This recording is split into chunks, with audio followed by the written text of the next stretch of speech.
Welcome, everybody. Thank you so much for coming tonight to the book launch of Wollstonecraft Live and the Story of the Statue.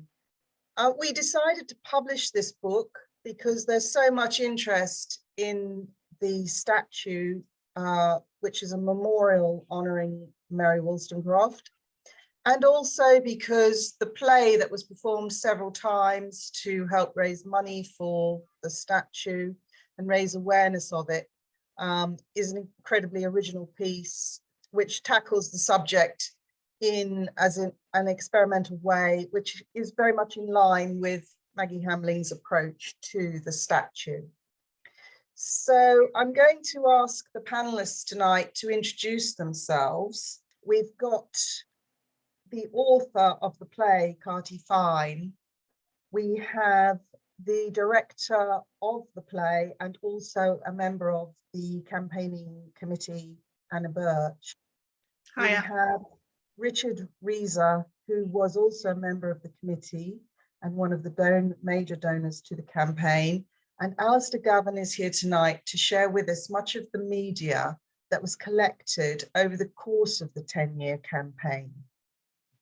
If you could introduce yourself, please. Yeah. So I'm Kaethe, and I have a background in acting, directing, film, and theater. And when I graduated from Goldsmiths College in London, where I went for a master's in writing for performance, I was luckily introduced to Anna through a mutual friend, and she commissioned me to get involved in this remarkable project. My past, I've been involved with Ridge Theatre, Labyrinth Theatre Company, and a whole host of other interesting theatre collectives. But this is by far one of the most gratifying projects I've ever worked on.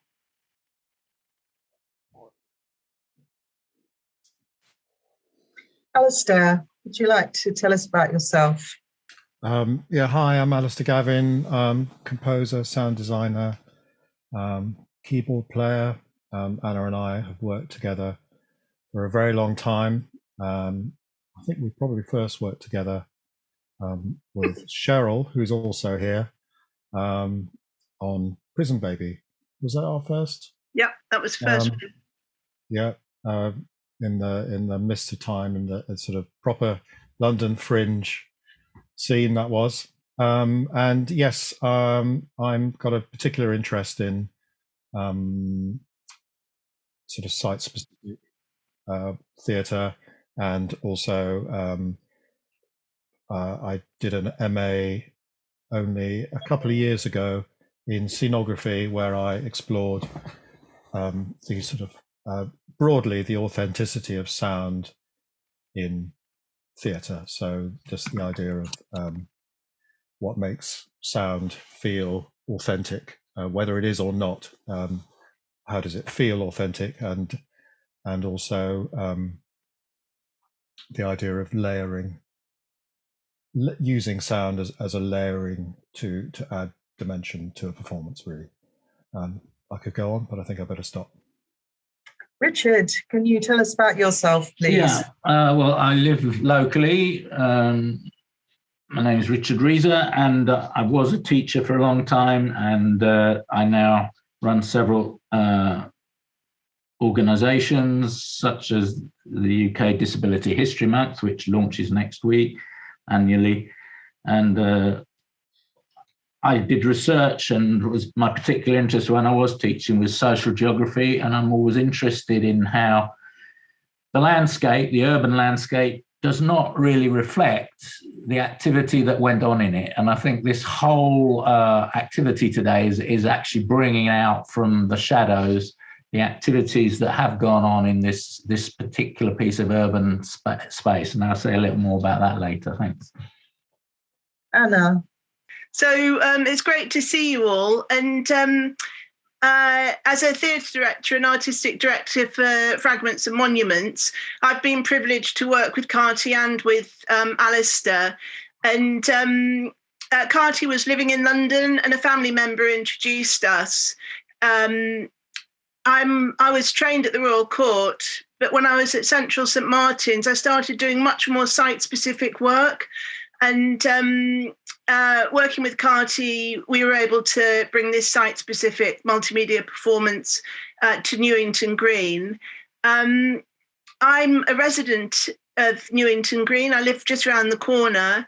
My kids went to Newington Green Primary. That's where I found out about Mary Wollstonecraft. And also I became a founder member through that and through the inaugural first productions of Wollstonecraft Live on the Green, which were used as a celebration for the regeneration of the Green. So, yeah, it's all about the Green. Thank you very much. We're now going to have a reading from Kaethe from the play. So just to give a quick intro, the play has many parts. They're all like different lenses or access points, as you were, or portals. It's very prismatic. So this is one of the multitude of access points. This is a constructed from her text, but it's not word for word in order. And it's from her most famous, probably, treatise, Vindication of the Rights of Women. And I use an edited kind of collage of this at the start of the play. This is just a part of that part.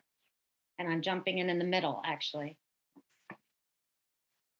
Mary 2. Oh, and there are multiple Marys. So there's Mary 2, 1, and 3. Mary 2.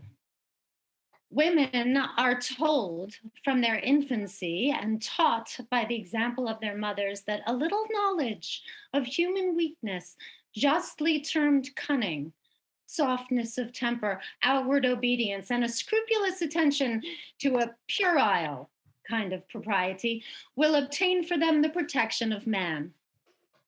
And should they be beautiful, everything else is needless for at least, say, 20 years of their lives. Mary 3, an example. I respect the worthy Dr. Gregory's heart, but I entirely disapprove of his celebrated legacy to his daughters. He advises them to cultivate a fondness for dress, because a fondness for dress, he asserts, is natural to them. I deny it. It is not natural, but arises like false ambition in men from a love of power. Mary 1. Dr. Gregory advises an innocent girl to give the lie to her feelings and not dance with spirit when gaiety of heart would make her feet eloquent without making her gestures immodest. In the name of truth and common sense, why should not one woman acknowledge that she has a sound constitution? And why, to damp, innocent vivacity, is she darkly to be told that men will draw conclusions which she little thinks of? Let the libertine draw what inference he pleases, but I hope that no sensible mother will restrain the natural frankness of youth by instilling such indecent cautions. Mary 2. So, as to preserve their innocence, the polite name for ignorance, the truth of their own strength is hidden from them, and they are made to take on an artificial character before their faculties have acquired any strength. Taught from their infancy that beauty is a woman's scepter, the mind shapes itself to the body, and roaming around in its gilt cage, it only seeks to adorn its prison. So there's a bit of that. And actually now we're going to go straight into a collection of some media put together beautifully by Alistair from the 2005 production of Wollstonecraft Live.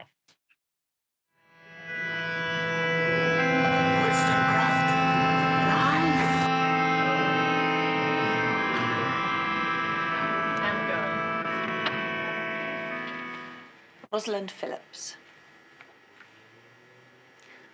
We first thought of a school but the monies did not answer. With economy, we can live on a guinea a week, and that sum we can with ease earn.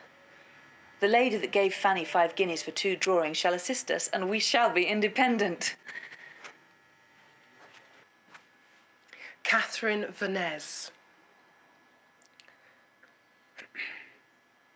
My dear girl, read the enclosed. Do you want me to lick the envelope? Yeah, that'd be great, thank you. My dear girl, read the enclosed. And in it you will find an account of a plan that Eliza's melancholy situation retarded. I have maturely considered of it and determined to attempt it. A school on Newington Green. Do you want this in an Asian accent? No. Name to camera. And go. Sadiqa Akhtar. I don't know what to do. Poor Eliza's brain almost turns my situation. I can't... Oh, sorry. It's okay, just take it from the start. Take a breath.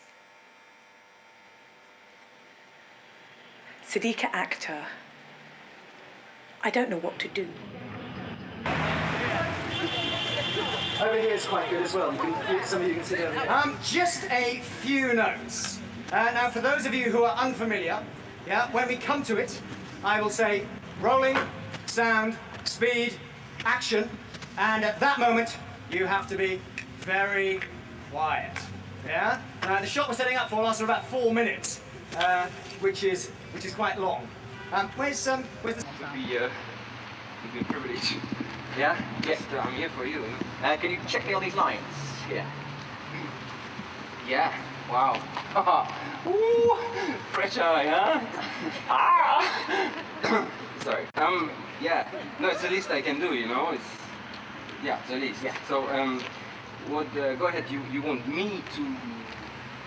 Yeah. Basically, I'm figuring out and memorizing at the same time. Yeah. So if you could bear with me. Yeah. Yeah. Okay. Right. From where are we? Just from here. Yeah.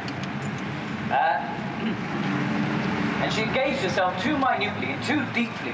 No, her mistakes in this respect were 2. She engaged herself too minutely and too deeply in the care of their welfare. Well, they were on welfare, man. No, it's just a word. No, she cared too much. Was too involved in their well-being, in their welfare. Yes? Yeah, of course. Yeah, sorry. Just continue, don't mind me. Sometimes the mind searches beyond its own understanding, Don't you think? I'm just checking, but it's better that I understand what you're saying, And that way I can help you more. Yeah, definitely, yeah. So where are you? Promote the benefit of others. So to help people, too involved in helping people, too involved for her own good, so she would become disappointed with it. She was inexperienced and would lay stress upon the consequent gratitude of those she benefited. So you can't know somebody unless you know them, and even then, do you ever really know them? Is this in the storyboard? Do you remember? I haven't met you yet. I'm only 24. And I won't meet you for another 5 years. And I won't marry you for another 9 after that. But thank you for telling them things about me. Thank you. You had the most translucent, soft skin. You were my best friend in the end. And I liked being your wife for 6 months. Had I lived, had it lasted a lifetime, I may have become less troubled. Thank you. What we've watched is really multi-layered. It's on Newington Green, which is where Mary Wollstonecraft lived and worked. And we'll be discussing that in depth. So for our audience, we decided that we'd do a kind of faux biopic, and that's what we're going to look at a segment of now. And we've mentioned that there's 3 Mary Wollstonecrafts because we didn't want a finite story. We didn't believe that you can do a biopic like Elton John can pay for his own biopic. We couldn't do that, and Mary wouldn't want that. So to give the audience some context, we made Vindication, which is a 10-minute film that was shot on Newington Green. So here's a segment of that. The door, Doctor. Shall I attend to it? Well, now, that would be very kind. Good evening, Mr. Creswick. He is here. Feeling pessimistic, madam? Not this fine evening. Full of wonder. I think I'll give up Mr. Creswick, my nom de plume, in favour of Mary Wollstonecraft, my real name. Newington Green is such a fiction for me, now that I'm no longer here. But you are real, Dr. Price, thank goodness. Yes. And today, the pages of the Green are opened, animated, and are bursting with life. I saw a small fox and a bluebird and a whole host of happy critters, all different from one another, but optimistic as any gang. They reminded me of us. And similarly to you, they all, perhaps as they would regard a small mole who wandered just beneath the surface of their terrain, they all couldn't be more oblivious to the preambulations in my head. Well, I find this amusing, since what goes on in my head and heart are integral and a dominant force for me. But I do think the wick of humankind is burning brighter every day. And if it weren't, we would have to tell ourselves it was, to carry on. People need only consult with their deepest reason, where it tangles with the heart but is not ensnared, to find enough energy to proceed and to keep moored up the otherwise wild and often plaguing forces of everyday life, and to make of their lives a use far greater in uniqueness than any moulded from conformity. Bravo, Mary. Truly, bravo.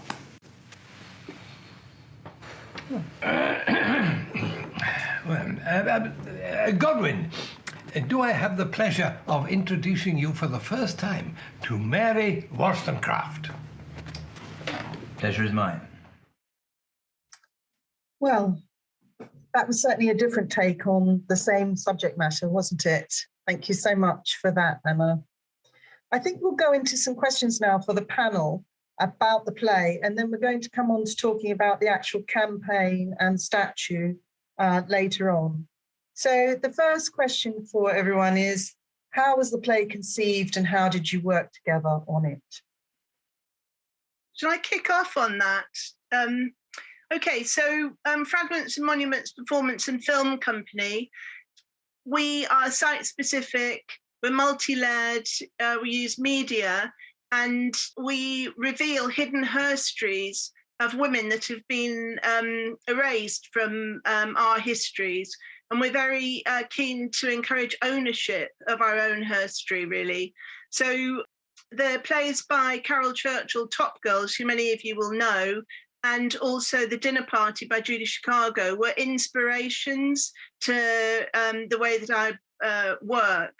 And in 2000, we produced a play called Di's Midsummer Night Party, which had one Mary Wollstonecraft. She actually met Diana, Princess of Wales. So we'd done that. We brought that to Stoke Newington, but we wanted to expand it. So we commissioned Kaethe and we built a team, which included Alistair and a fabulous designer from Central St Martin's called Tina Lonergan. We worked together for a very long time. It was at a time when we had some space and time to develop the costume, which is the box dress.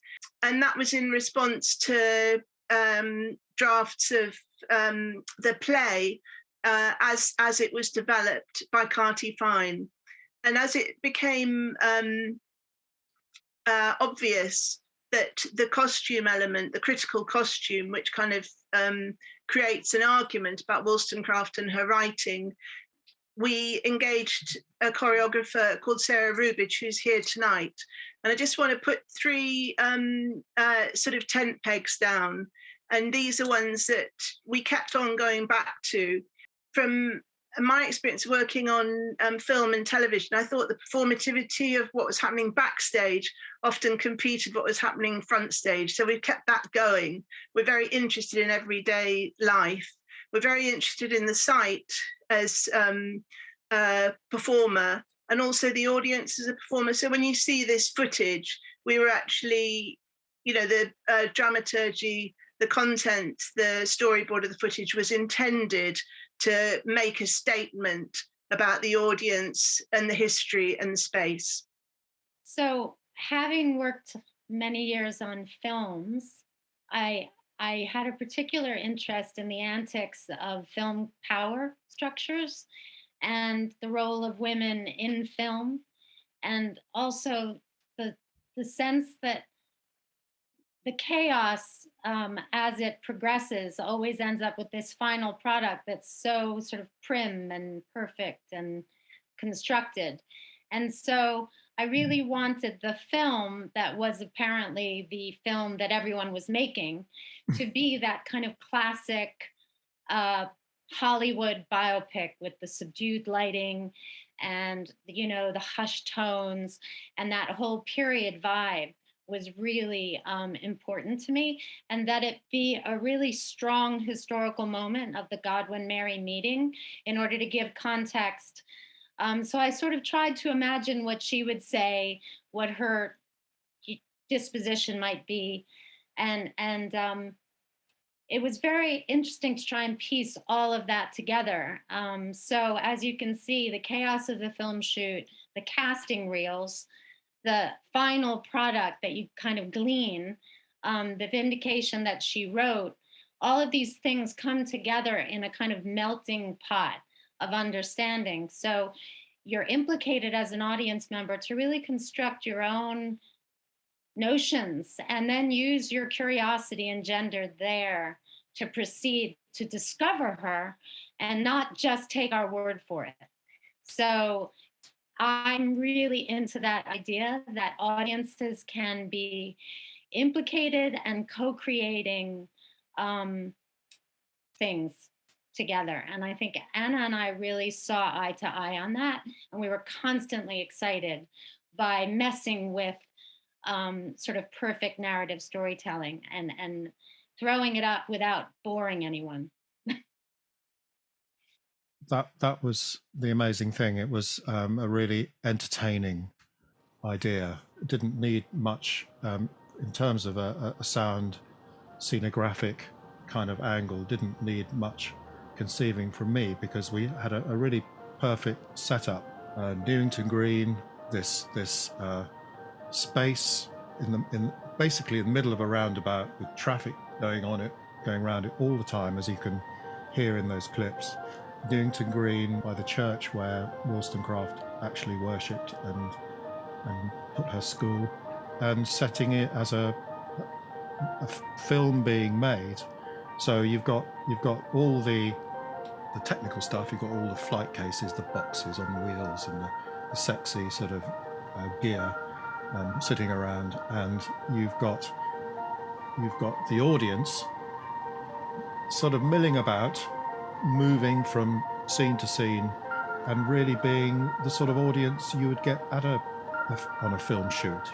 There's always people like sort of watching, at the side, and so it was fantastic setup. And I've got a film here which relates to when we performed this piece again in 2018.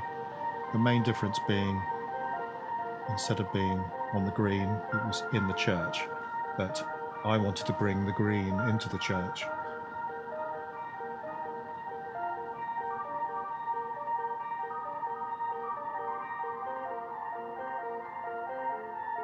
A very progressive church where philosophy could exist. And this area was like a village which was already known as a centre for sort of social reformers and radical thinkers.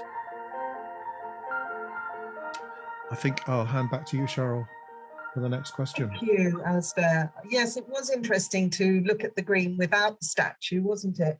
It seemed as though it was lacking something, didn't it? So the play was performed a couple of times on the green, and it changed over the course of time because there was a huge time lapse in between. So what were the main changes between the productions, and how did you adapt it? And what was the impact on the local community of performing it there? I start and we go back and Yeah. sort of end with you, Anna, just to start with what you've just published, Cheryl, because that's where we are right now.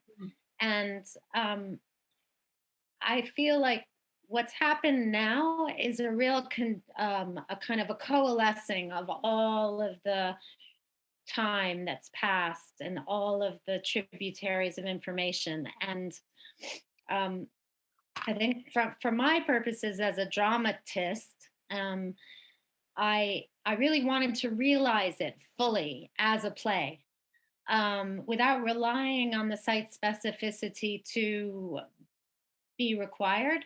And so I tried to imagine it kind of stripped of its site so that I could go deeper into the relationships and to the building of the drama of it.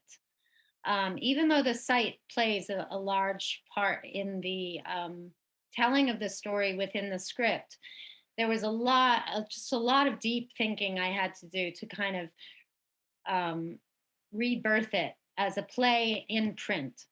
And for reading and imagining another iteration, new lives, new directors coming on board, graduate programs wanting to embrace it for their main stages, all kinds of things that I hadn't thought of before at all while working with Anna, because we were always working to a location. So the first incarnation, in a way, I feel like it was a sort of bare bones attempt at getting pieces that were interesting to come together and reflect within that space. And so I participated largely with Anna as associate producer and writer on the 2005 production. And then I left in 2010, and Anna worked many incarnations of the text in different forms, using all of it or part of it for walks, for other projections, and she can speak to that. But I only I revised for the 2018 reading, updated some stuff, looked at it again, tried to make it better, just from the point of view of flow and relevance and current idioms and Me Too movement and stuff like that. But it was this year, Cheryl, when you approached me and Anna to do this project, that I really dove most deeply back into the material and reworked it. So Anna can talk to the other iterations of its application in very exciting ways and the layering of that. But I think just to comment on that, we do now have a play in print, which I think any director could pick up and do in any space. So, you know, I think that was worthwhile, and I'm very pleased with the outcome. The iterations, the approach, the Fragments and Monuments approach was really to keep a repetition going of the herstory that was so well expressed in Wollstonecraft Live. So in 2007, we brought the film of the play back to Newington Green, and we had a picnic. People sat on picnic mats with Wollstonecraft's words on them, and we interviewed the audience. We talked to them about what this area, Newington Green, meant to them and why being in a public space was interesting. And the iterations are all listed in Wollstonecraft Live and the story of the statue, because whether it was in South Africa or South Korea or at the Air Gallery in New York, we were talking about the possibility of having a memorial to Mary Wollstonecraft. And as it won't, you will have been perfectly aware that we're not really for the bronze single finite portrayal of a historical figure such as Mary Wollstonecraft. So we're more interested in something that's multiple and iterative. So in that way, Fragments and Monuments continued in various forms. An art book, which is in the Hackney Museum now, which Tae Ho designed. And it's enough just to tell you that it's got plane tickets in it. And this is really to do with the celebration of Mary Wollstonecraft as the first woman travel writer. So if you take your mind back to 2005, the whole idea of cheap travel, compression of sound and time, sound and space, and the development of the internet was something that we were walking parallel with the opening up of publishing in the time of Mary Wollstonecraft, which meant that her pamphlets were published and consumed by loads of people. Could get them, they could pay, and they could pay a small amount. They could get one and read it and then get another, and they could sew it together and have a book. So this whole idea of accessibility is it's a big deal for us, and we've had a lot of fun doing it. I mean, we were invited to the Air Gallery in New York, and Kaethe wearing a box dress, Jana Riedel wearing a box dress, and myself. We installed everything, including large posters of Wollstonecraft's words. We invited people to speak those words. We videoed them. So this idea of live feed iterations of media go hand in hand with the iterations of Wollstonecraft Live. I think it might be useful. Do you think there's a good time to just look at an excerpt from a book which is about performing site-specific theatre and features, I edited it, and it features a chapter in there about Wollstonecraft Live and how this play helped to bring Mary Wollstonecraft back to the Green. So the idea that we're walking in her footsteps, that when we walk across the Green, if we've seen the show, then we remember her and want to find out more about her. If we've been in a bus and we've gone past and we've seen what looks like a film location, we might ask why, and then we might look at Wollstonecraft and find out who that trans-historical neighbour was. Would it be good just for me to read this short quote from Richard Reeser and then ask him to respond to it? Yes, go ahead. Okay, so the outdoor experience of seeing Wollstonecraft live, being on the Green, gives a historical resonance where you see a history in the modern day and we can look back on it. It's really neat how you look at the screen, and this is with the projection on the Green, and it cuts away to the road, and you cut away and look at the road, and a bus is going around the Green in the same place. Events like this give a personality to the locality. Civil society started by people meeting in public places, and it's very important to rekindle this if we have any chance of surviving. That's pretty prescient. Richard, have you got any comments about that? Well, I probably would stick with that, but I would like to say, I was there 2005 and bits in between and 2018 because our family, myself,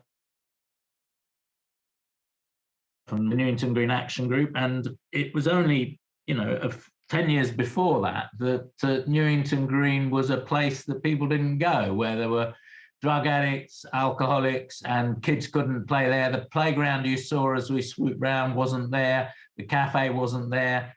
It was really, and it was very difficult to get across to it because the bus lanes were twice the width that they are now. So all of that happened because public spirited citizens in the area came together for no profit, for nothing, but to make a better place. And my memory of that, it was punctuated by your plays and the way that it developed. And I think if you like, what was happening there, we were going against the trend, because that period was a massive period of privatization, and public spaces were being degraded, and the private was everything. So it was counterintuitive, countercultural, which was really in the spirit of what Mary and the philosophers that she was part of taught there. And just to say that, how was it possible for this green? Well, because there were roads to the either side, which were based on the old Roman roads coming out of this London, out through Hackney and to Stamford Hill, and the other one up through Holloway. And this area in between was a hamlet, which there was no real route through. And so this village of philosophers and dissenters could develop untrammeled by the sort of orthodoxy of the Church of England, who really didn't want that sort of thing. And it was actually described as the third university of the UK for a while, before London University even started. So, and several American presidents were there and so on. So it was quite important. And there's a book called The Village That Changed the World, which if people are interested in that, they should really get hold of, because it deals with all of that history, and that was part of what the Newington Green Action Group were about. So the statue of Mary and the development of it and what happened was part of a wider social movement of people coming together to actually make a space that was worthy of local citizens to enjoy. So I think the play fitted in very well with that. Okay, and I think there were well, it was obviously a multimedia piece. So were there any technical issues in putting it on in the green? Electricity, things like that. How did you do it? Volume was an issue. Incidental noise, I think, which partly, I think, inspired the boom operator's character of always kind of wrestling with the representation of history through the silences and spaces between sound, giving in a way the character of wild sound, this kind of magical hue. But in reality, I mean, that's another topic. In reality, I think didn't we pre-record a lot of the characters and have them lip sync their parts, because we realized we weren't going to get. We did that with the extras. Yeah. And that was for a comic effect as well, wasn't it? Right, and that was also the other people had they had radio mics. They were radio mic'd. Yeah, right, but the lip sync thing was really an antidote to the incidental noise and keeping a sort of control over the volume, which I stole from Ridge Theatre, who did tons of lip sync operas that I had been a part of. John Moran in particular, who I also stole the Three Marys idea from, because he had something called Everyday Newt Berman, where he had multiples of one character in different spaces on the stage, so that you had multiple time compressed, doing simultaneous action, which I thought was so fascinating. But anyway, that's again another topic. Can I just emphasize the role that Alistair had? Because the 2005, it's a roundabout, and Alistair installed 4 speakers, and you'll have seen the sound desk in the clip. But I don't know how we did it, but we managed to make something that was audible, well, very audible. And as we've discussed, we also had strategies in order to do that. But there was a sense of intimacy, as I hope you maybe got from some of those segments as well on the green. But also, I think some of the confusion of the external noise and the weather possibilities and all of that really added to, the technical difficulties became the piece. Yeah, that's right. Obstacles. It was in September. When we were lucky, but it was very fresh and invigorating on the green, and the audience sat on stacks of newspaper, and Cheryl Moskowitz was known to say that she could feel the history coming up out of the green as she sat there. So yeah. Well, I was just going to say we need to move on to talking about the statue now. So I think we've got a little bit of footage which shows the casting of the statue. which I think people will be very interested to watch. Yeah, here it comes. Can I just say it was never called a statue, it was always called a sculpture for Mary Wollstonecraft. It was never a statue of her, just to point that out. Do you want to answer that, publisher? It's always called a sculpture for Mary Somebody Wollstonecraft. from the campaign. I'm sure Cheryl's got a very good answer to that, Susie. Yes, I'm happy to agree with that. But I think if anyone Googles the project, they're going to put in statue of Mary Wollstonecraft. So just from a biblio point of view, I'm afraid we're calling it the story of the statue because we want people to discover it. As you just see, brass. Yeah. It was originally in wax. That's what we're doing today. Great. Essentially what happens before that, the wax is covered in a big investment mold, which you can see just here behind you. So it would look like this, a similar shape to this. Oh yeah, great. Okay. Then that goes into the kiln. Yeah, that's an investment mold. Then that goes into the kiln for maybe as long as it takes to cook, really.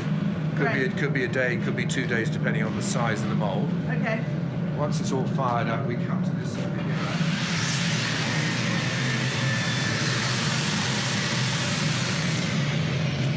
Come to this point.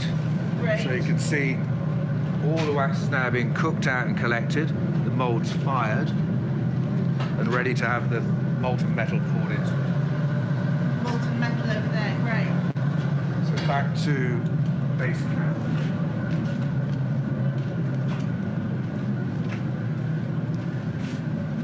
Once all the plaster is knocked off, it's jet hosed off, you can see exactly how all that works.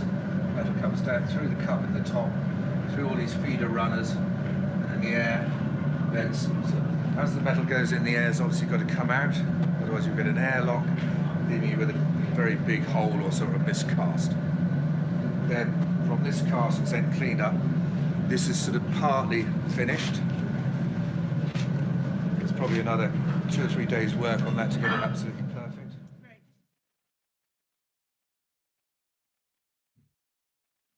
Yeah, so that was very interesting for those of us who've never been to a foundry before. And it seemed to be quite a quick process, despite the fact that it took 10 years to actually raise the funds. So, let's talk about the campaign a bit, about why it took 10 years and what were the highlights and low points of the campaign. Okay, so it was great to have the opportunity to write down what had happened from my own memory in this collection. And there are so many people to name check for the campaign, and I'm going to just try and walk through it. And one of the briefs for the book was literally for people who have a campaign for a memorial to find out from us about how we did it. So I'm going to try and emphasize some of the points. Now, already this book has been mentioned, which is by Alex Allardyce. And Alex was the first chair of the Mary on the Green. The money that came from selling that book that was produced by Newington Green Action Group was used to seed a small subgroup. So we've talked about the regeneration of the Green. Nikki Southern, local resident, and Mary Wollstonecraft enthusiast and fan, was right behind our play in 2005. I mean, she was one of us already before we knew we were us. And she coined the phrase Mary on the Green. So we had very sociable and very interesting meetings. And Roberta Wedge represented the Unitarian Meeting House and joined our meetings. Susie Burrows, founder member. And we increased the awareness of Mary on the Green, of Mary Wollstonecraft. And that was all very successful. Melvyn Bragg made Wollstonecraft's Vindication one of the 10 most important books that you had to read. We were seeing much more press coverage about Wollstonecraft, and we did everything from runs to dances to jazz on the green to raise funds. Our bank balance was not looking great. We had a great web designer, and he made a Stewie stencil, which should go green once we'd reached the top of our funding, but it just kept on being somewhere in the bottom of her skirt. So Stewie, very, very importantly, did the stencil on the side of the Unitarian meeting house, and he gifted over 200 of those stencils that we sold to gain money for the campaign. It was a very trained and kind of, I'm thinking training because Susie reminded me that she'd organised the press training. So, I mean, we did a lot. We upskilled ourselves, and we were very serious and very committed. But maybe 2017, it was seemed like a good idea to really start focusing on the artist. And as Barbara Hearn said, we have to be very light-footed. And she's written a really good paper on how we did the campaign, which I reference in the story. And we wondered what would happen if we started to look for the artist. So we kind of turned everything upside down, and we made a long list of artists. It was our dream team of artists. And it also, it was a very productive and sometimes quite difficult discussion in the campaign about what this memorial might look like. So the list was very, very comprehensive, and we sent that to Newington Green Action Group. They had a look at it, and we made a shorter list. And then we had A-list artists and B-list artists. We realised that we just have to stick with the A-list artists. So then we started to ring the A-list artists up and talk to them about whether they might be interested in this commission. And it was very interesting because some of the proposals were like fantastic and, you know, really exciting. But then we did find that some artists started, for one reason or another, it might be their schedule, it might be our budget, which wasn't anything like the Millicent Fawcett budget. I mean, it's a really much, much pared down budget for this memorial to Mary Wollstonecraft. So the distillation of practical considerations, money, people's time, etc., meant that we had two artists on the list, and those artists who agreed to give us a proposal were Martin Jennings, who'd done the Mary Seacole outside St Thomas's, and Maggi Hambling. So Maggi Hambling, my mother, who's my story is dedicated to, had told me about the scallop in Aldborough, I mean, years ago, and I'd gone and sat in it. It had really impacted on my work because it's participative, it's embodied, it's celebratory, and it's site-specific. So Maggi Hambling, great. We asked the artists to make a maquette of their proposed sculpture. And we met those artists at the meeting house on Newington Green, and we had a very formal judgment day. But before that, those maquettes were shared widely through Newington Green Action Group, and we also employed somebody to help us to reach out to our community to see where people, what people liked and what they didn't like. How are we going to celebrate Mary Wollstonecraft on Newington Green? Is it this one or that one? And we had a survey, and we analysed all the results from that. So we made it clear in that we were going to have an expert judging panel, which is what we did. And we had a curator from the House of Parliament, Melanie Unwin, Alex Allardyce, and B. Rolite chaired, and Rennie Masai from Autograph, senior curator at Autograph. And it was unanimous. Jude Kelly was our patron, but she'd had a family matter that she wasn't able to attend on that day, but the judging was unanimous for Maggi Hambling. So we'd got there with our artist, but still that skirt was not all green. Mary Wollstonecraft was not full of green. So we had to find another way to gain money. And B. Rollout brilliantly wrote And Amazon Stepped Out, which was a play about Mary Wollstonecraft with a great cast and great music. And it was done in the West End to over 600 people.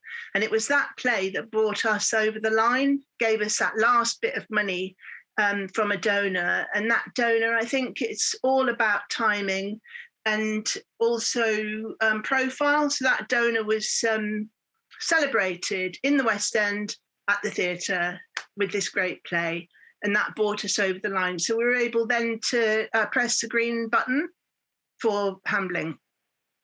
So talking of donors, can I bring in Richard, who was one of the major donors, to ask him what made him put a lot of money into the project and why he wanted to do that?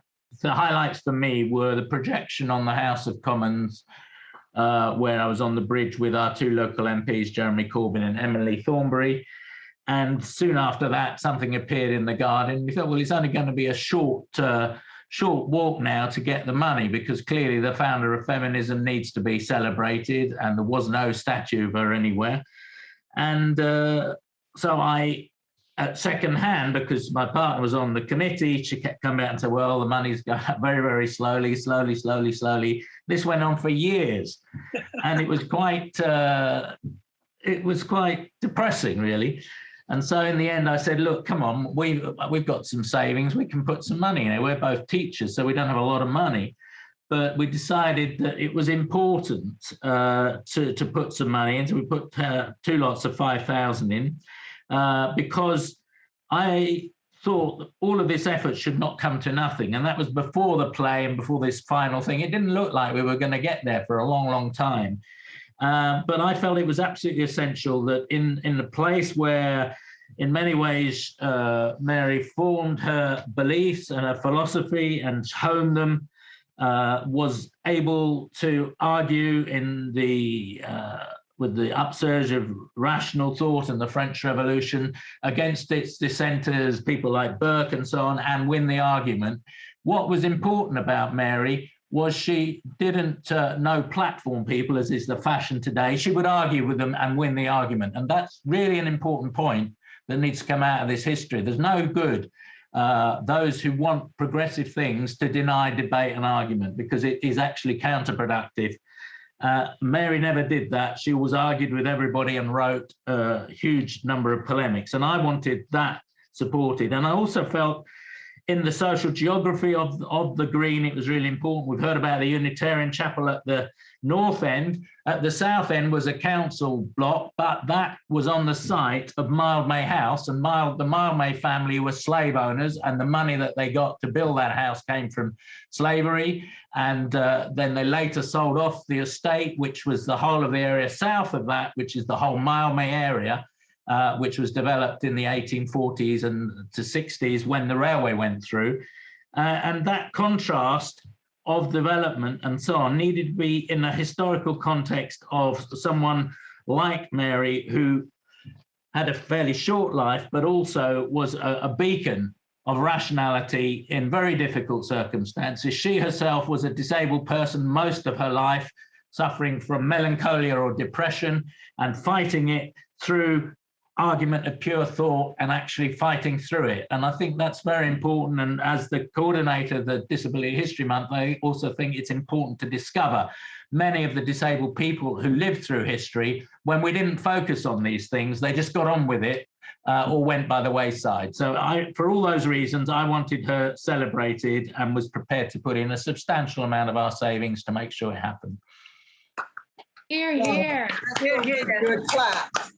I know the unveiling caused considerable controversy, and I wondered what the people on the campaign felt about that, if they were at all surprised. So, Alistair, could you give us the sculpture on Newington Green image, please?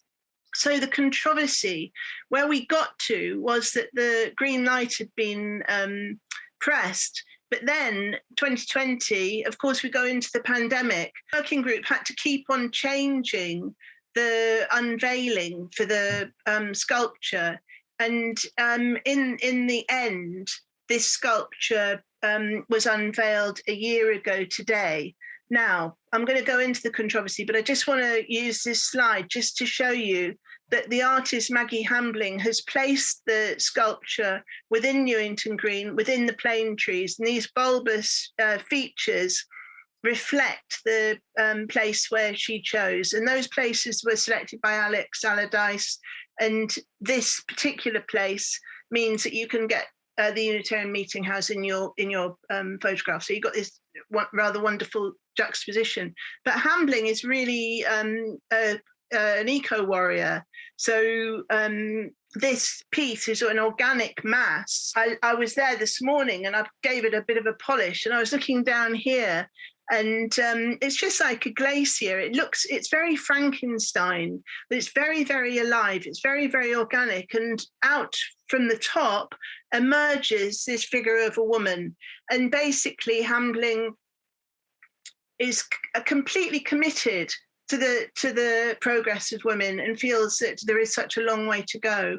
So this picture is taken by Ioana Marinescu, who was our photographer for the campaign, and Hugh Monk, who's Maggi Hambling's agent, designed along with fantastic press people on our campaign. Campaign was designed for the press, which meant that we released the campaign, the press pack, on the Monday night, and that was after the sculpture was installed. We got up on Tuesday morning, and Caroline Credo-Perez and Caitlin Moran had decided that they were going to use this as a platform for just going to their huge followers. At times, people thought it was of Mary Wollstonecraft, the sculpture. This is Maggi Hambling, contemporary artist. This is what she's offered as a celebration of Wollstonecraft. And Hambling is known for controversy. So we weren't expecting the pylon that we received. We were expecting some dissent. And Mary Wollstonecraft is all about dissent. So we were embracing that, and Hambling is all about dissent. So the match seemed, really, really good. But as a consequence of phenomenal controversy, as I say in the book, the Wikipedia hits this went skyrocketed. Emma Barnett on Newsnight had just the female form at 8 foot. And it was as if that was what the sculpture was. So we're in lockdown, and basically people couldn't come to the sculpture and have a look at it. So they were dependent on the photo images. And Minnie Stevenson on Channel 4 gave us a very balanced look at the sculpture and contemporary art and the role of public art. And in newspapers, it was considered to be a triumph by one journalist, and history will tell. So we did get finer commentary, and the commentary continues now. I was reading something that Maggi Hambling had talked about during the summer, and she's no stranger to controversy, basically. But neither was Mary Wollstonecraft. I mean, she was called a hyena in petticoats by Walpole, and she trod a very militant line. I guess maybe this sculpture is a part of that path. And just finally, before I hand over, the controversy was played out through the media, but it was also played out on Newington Green. And what was very rewarding was that in lockdown, we were able to have these walks and we could come to the green, and inevitably we would meet people who were discussing the sculpture, and people were listening to each other. And this was just such a moment to be celebrated, because people didn't necessarily agree, but they talked and talked and talked. And this gave us all a bit of an uplift at a difficult time. If I could just add something to that. I mean, the evidence of that was there in the weeks after its launch. So many people visited that all the grass around the statue disappeared. It became a sort of quagmire that the council had to reseed. It's now got grass all around it.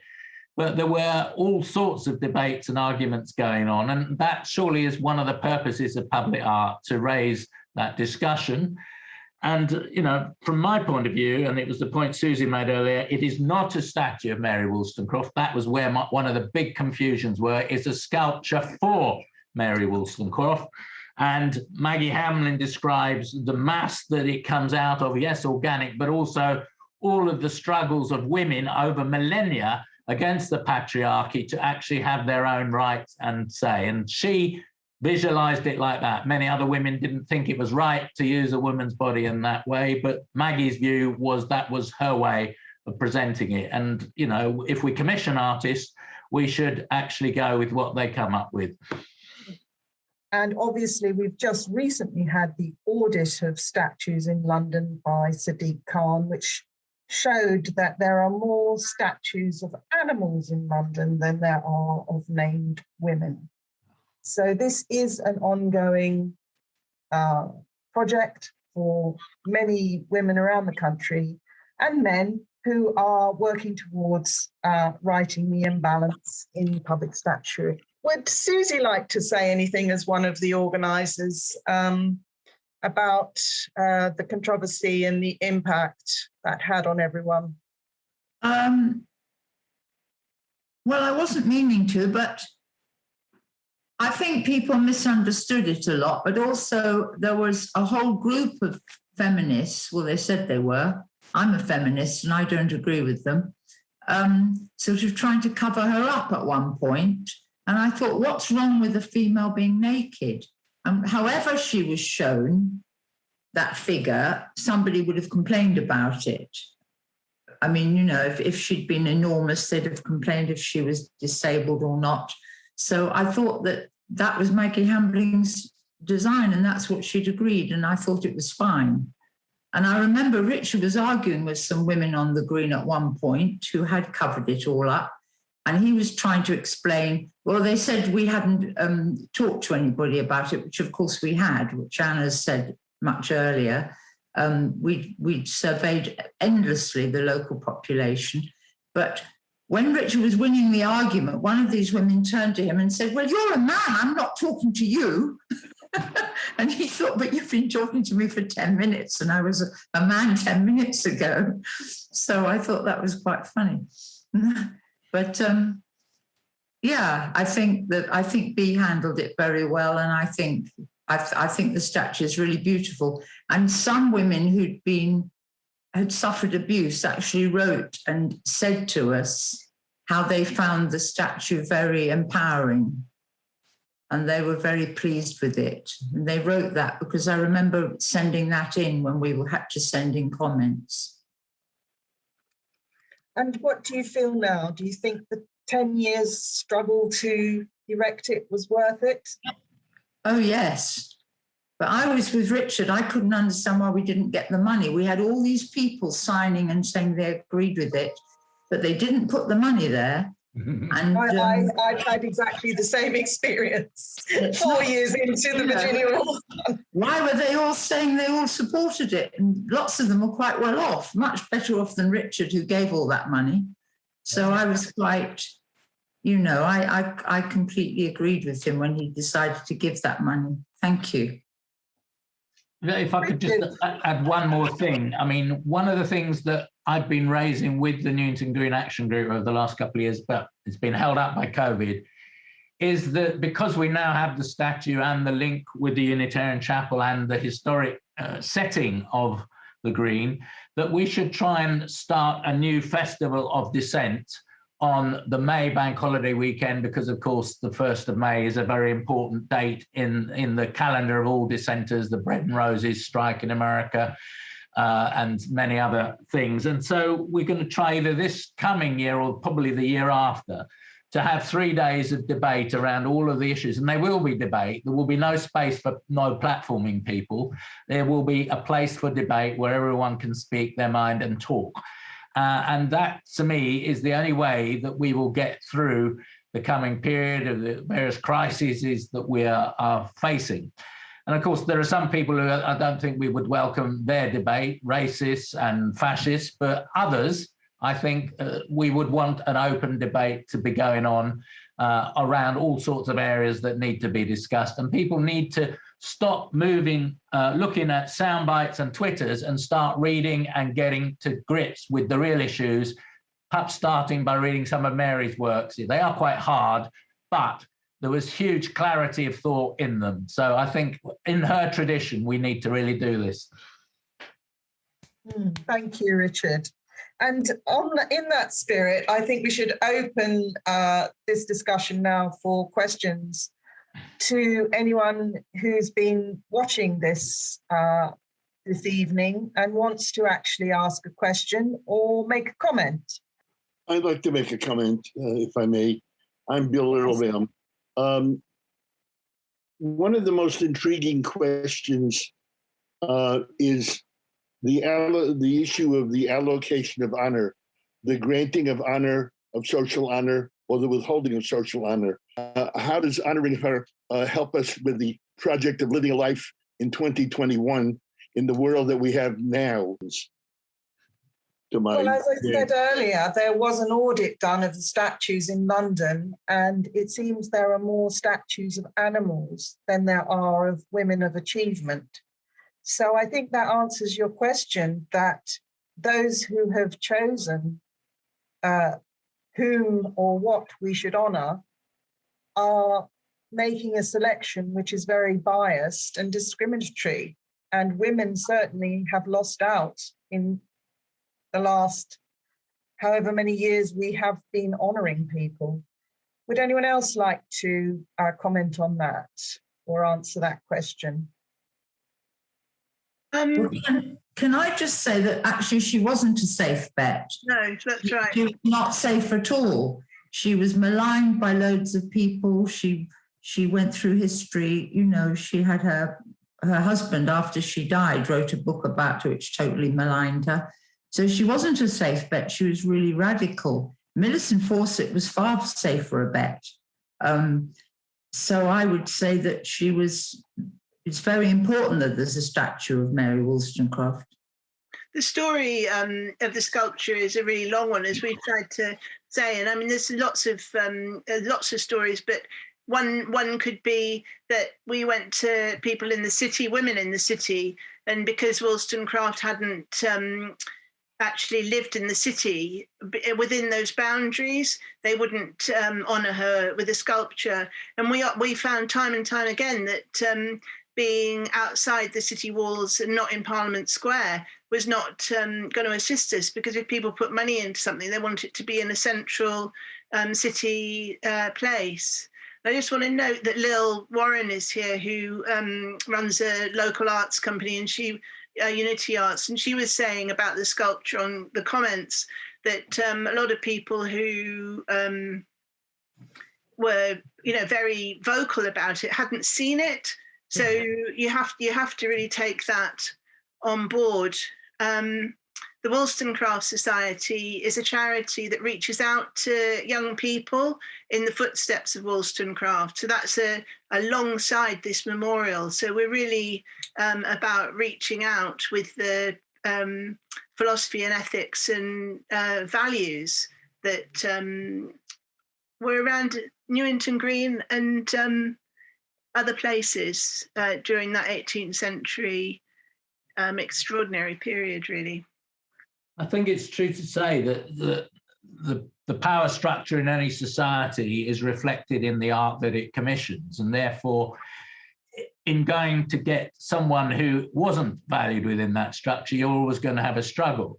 But it's also true, as William said, that there are many people who have made history who have no memorials, particularly many working class women and men fighters who improved the lives of millions of people through the struggles that they took, but there are still no memorials for them.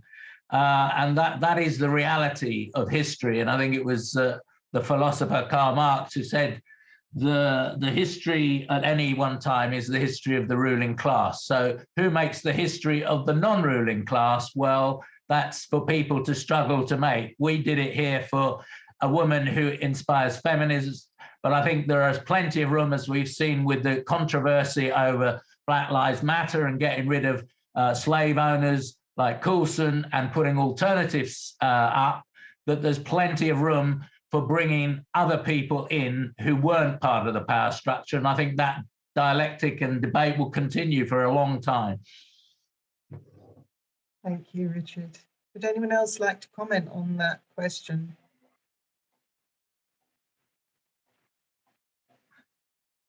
Are there any other questions? Because we've only got a few minutes left. I could also say that there is no statue to Joseph Johnson, who was incredibly instrumental in publishing Mary Wollstonecraft, and so men too that are significant aren't necessarily have statues. Particularly men who were fair-minded towards the struggles of women in different times in history. I personally see Joseph Johnson as a real hero in this story, and I really look forward to actually bringing him in to some other iteration of a story on Wollstonecraft, whether it's a movie or a TV series, or, you know, I would love to bring in so many of the fascinating characters and their relationships from this period and who surrounded her, and he's one of my favorites.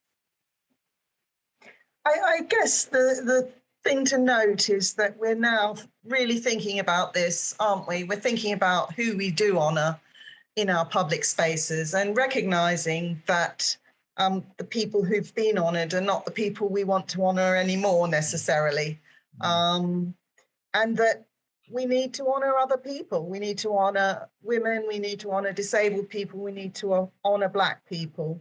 And you know, I'm looking forward to seeing those statues erected, and I'm very pleased that Sadiq Khan has put some money aside to help a lot of groups in London that are trying to raise money at a very slow pace for these projects, and that now there is some public funding set aside to help.